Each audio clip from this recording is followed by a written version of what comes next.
अस्सलामुअलैकुम। आज की वीडियो में हम बात कर Adobe Photoshop की कलर्स के बारे में जो किसी भी डिज़ाइन का फाउंडेशन होते हैं और इनका सही यूज़ आपके आर्टवर्क को विजुअली स्टनिंग बना सकता है। Photoshop में इन कलर्स के साथ काम करने के लिए कई पावरफुल टूल्स होते हैं। कलर पिकर, जहाँ से आप मैन्युअली कोई भी कलर चूज कर सकते हैं। स्वॉचेस पैनल, जिसमें प्रीडिफाइंड कलर्स होते हैं जो क्विक एक्सेस के लिए परफेक्ट हैं। आई ड्रॉपर टूल, किसी भी एग्जिस्टिंग इमेज या लेयर से कलर पिक करने के लिए।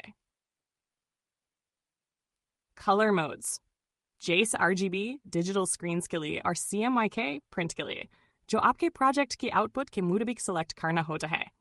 आप फोरग्राउंड और बैकग्राउंड कलर्स सेट कर सकते हैं, ग्रेडियंट्स बना सकते हैं और इवन कस्टम कलर पैलेट्स भी क्रिएट कर सकते हैं, जिससे आपका डिज़ाइन कंसिस्टेंट और प्रोफेशनल दिखेगा।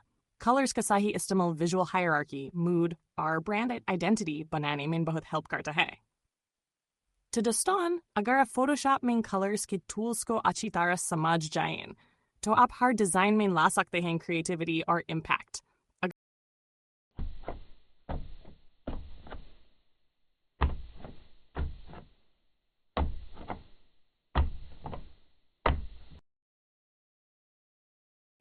अगर वीडियो पसंद आए तो लाइक, शेयर और सब्सक्राइब करना न भूलें।